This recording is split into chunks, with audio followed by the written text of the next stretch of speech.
It's 3:09 in the morning. My room is completely still, no lights on, just me sitting on the edge of my bed, heart racing because of what I just experienced. I wasn't going to share this. I told myself I'd wait, process it, think it through, but something keeps pressing on my chest.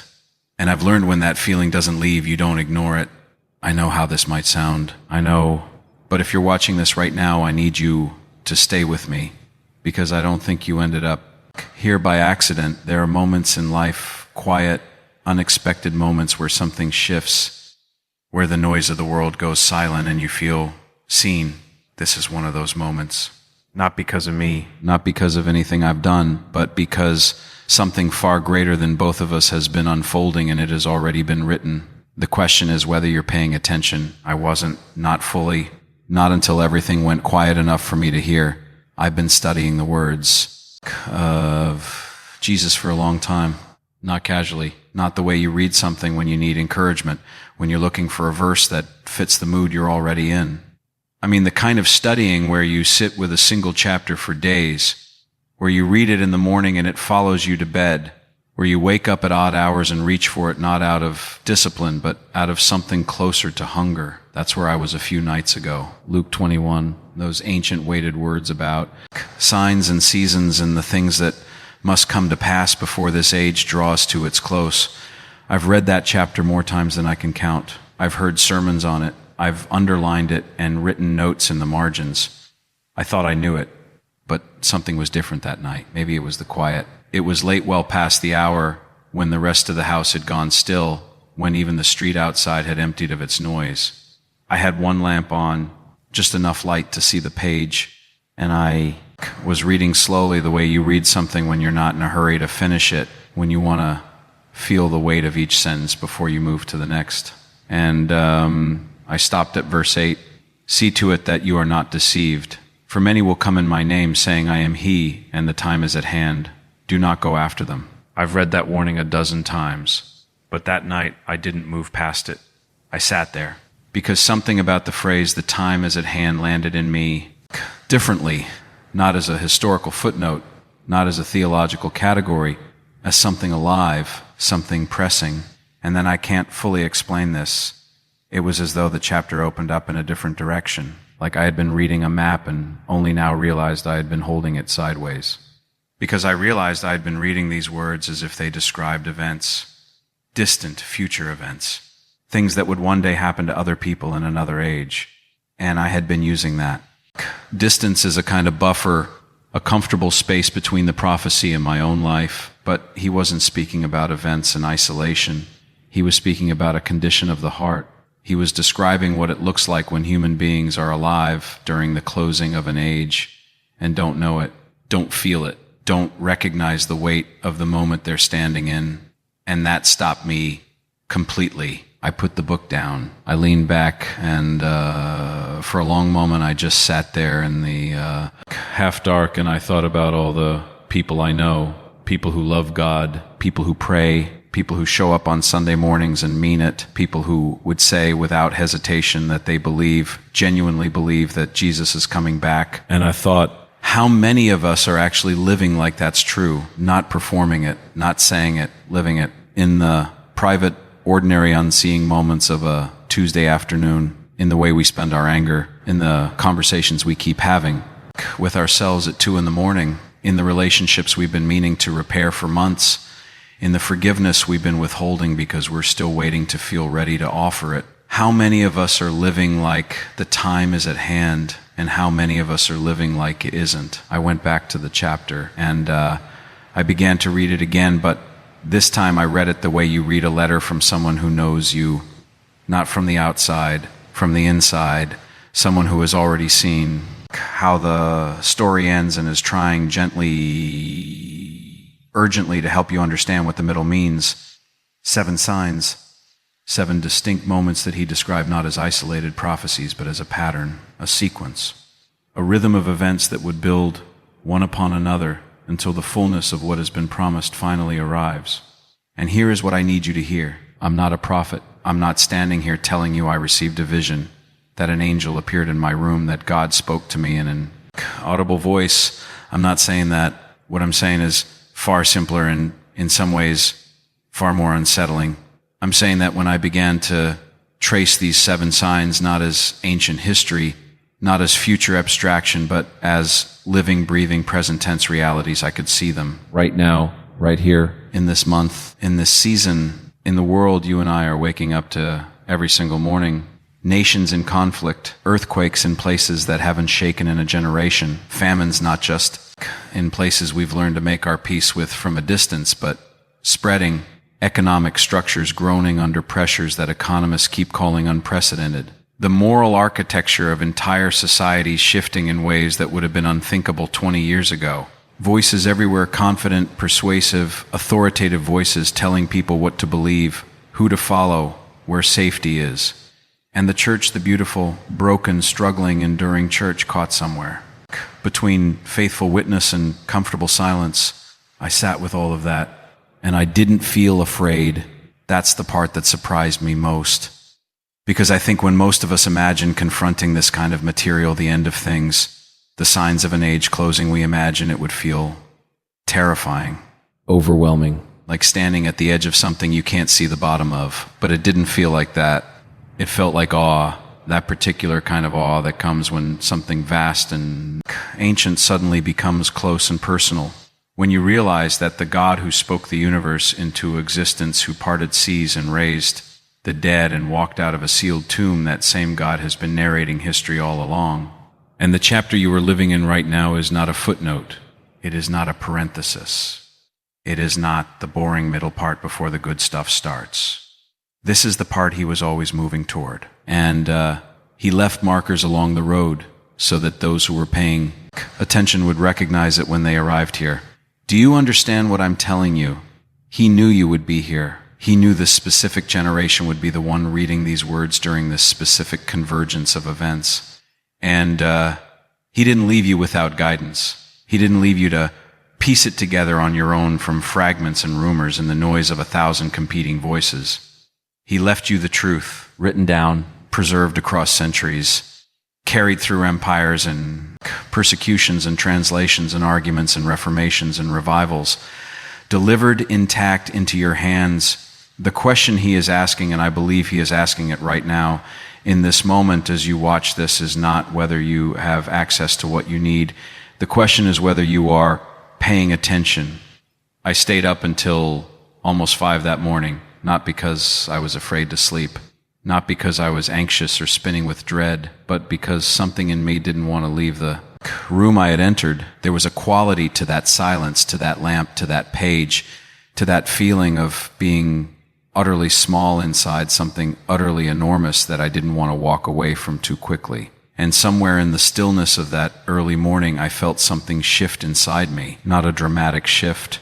Nothing like what you'd put in a movie. No light from heaven, no voice like thunder, just a quiet, undeniable settling like the way a ship finds its bearing in the dark knot.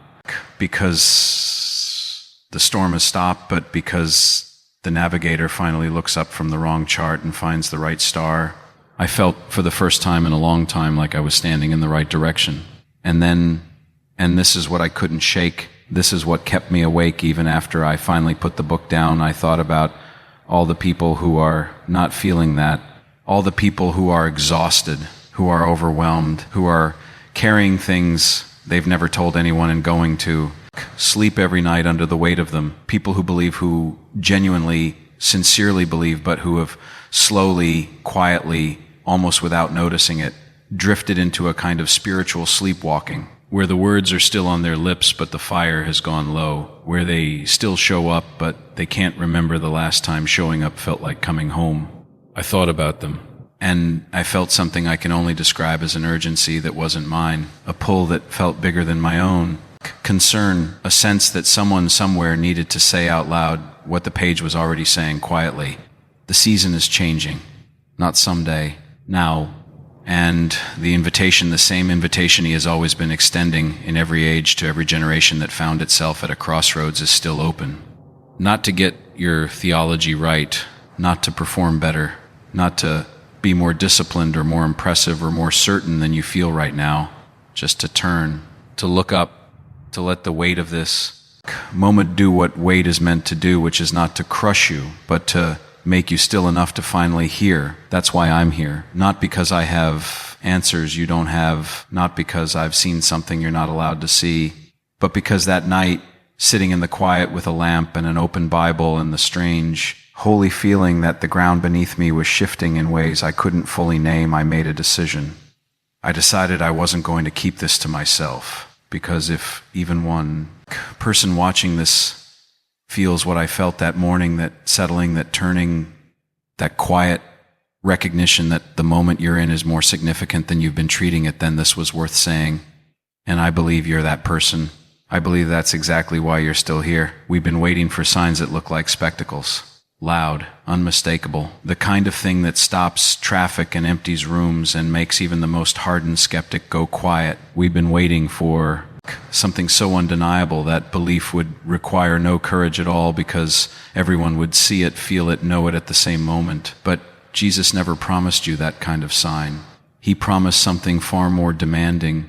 He said the signs would be visible, but only to those who were already watching, already awake, already oriented toward the right things. He didn't say the closing of this age would sneak up on the world because it came without warning. He said it would catch people off guard because they were too distracted to notice the warnings that were already there. That distinction matters more than most of us want to admit, because there is a vast and eternal difference between being called and being awake, between carrying His name and actually living under His authority, between knowing the words of the promise and trusting them deeply enough to let them reshape the way you spend your one irreplaceable life. And most of us, if we're honest, if we sit still long, enough to be honest, know exactly which side of that line we've been living on. We know because we feel it in the gap between who we are on Sunday and who we are on Wednesday, between the version of ourselves that prays with conviction and the version that snaps at someone we love an hour later without a second thought, between what we say we believe about eternity and how urgently or how carelessly we are actually living toward it. That gap is not condemnation. I want you to hear that clearly. It is not God pointing a finger at you from a distance. It is something closer and kinder than that. It is an invitation to close the distance, to let what you believe in your mind travel all the way down into the decisions, the habits, the quiet private choices that no one else ever sees. Because readiness is not a destination you arrive at. It is a posture you hold, a daily, humble, open-handed turning toward Him, not when everything is perfect, but precisely when it isn't. That is the truth He has been teaching since the beginning. Not performance, not perfection, not a polished version of yourself presented at the right moment. Just presence, just honesty. Just the willingness to say today, in this ordinary moment, with everything I'm carrying, I am facing you. I am not looking away. That is what He has always been asking for. And the extraordinary mercy of this moment, of this season, of this exact day you are living in, is that the invitation is still open. It is still open right now. I want to ask you something, and I need you to not rush past it. Don't let your mind go looking for the comfortable answer before you've actually felt the weight of the question. Just stay here for a moment. If He returned tonight, not as a concept, not in a dream, not as a distant theological event finally arriving after all this time, but actually, literally, if the sky changed and everything in your body told you this is it, this is the moment, would you be at peace? Not perfect. I'm not asking if you'd be perfect. None of us would be, but would you be at peace? Would there be a settledness underneath the awe, a sense that you had been facing the right direction, that the life you've been living, even imperfectly, even with all its failures and its gaps and its unanswered prayers, that it had been aimed at the right things? Or would there be something else? A scrambling, a reaching back, a sudden sharp awareness of all the things you kept meaning to do, the conversations you kept postponing, the surrender you kept approaching but never quite completing, the version of yourself you always planned to become once things settled down and life got a little easier and you finally had the time. I've sat with that question myself many times, and I'll be honest, there have been seasons of my life where the answer frightened me. Not because I didn't believe, but because I had let believing become a background condition rather than a living. Fire, something I carried without being shaped by it.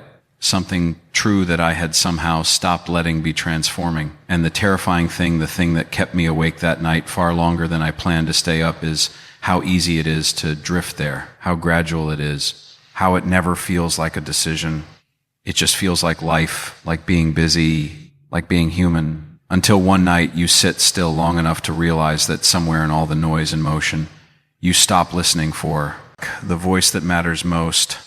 The urgency of this moment is not meant to frighten you into faith. It is meant to wake you into it. There is a difference. Fear closes. Awakening opens.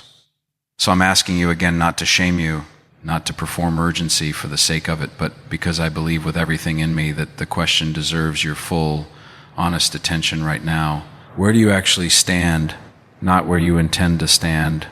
Not where you stood 6 months ago. Not where you'll try to get to when the circumstances of your life finally cooperate. Right now, today, in this moment, with this heart carrying what you're carrying, where are you facing? Because here's what I know, what I have staked my life on, what no amount of noise or doubt or distraction has ever been able to fully bury in me. He is not standing at the edge of eternity with disappointment on his face. He is not keeping score in the way your fear tells you he is. He is not waiting for you to be impressive, enough, consistent enough, certain enough to finally deserve what he has already freely offered. He is simply waiting for you to turn. That's all. Just turn. Just face him honestly and completely, with everything still unresolved, and let that turning be enough to begin. Are you ready to do that? Are you ready? If something in this message landed in a place inside you that's been quiet for a while, that's not me, that's not a video algorithm, that's an invitation. I want to ask you to do something simple. Drop 2 words in the comments below. I'm ready, not because it'll earn you anything, not as a transaction, but as a declaration, a small act of turning toward him in this moment. And if this message meant something to you, share it with someone who needs to hear it, someone who's been drifting, someone who's been tired, someone who's forgotten what it feels like to be found.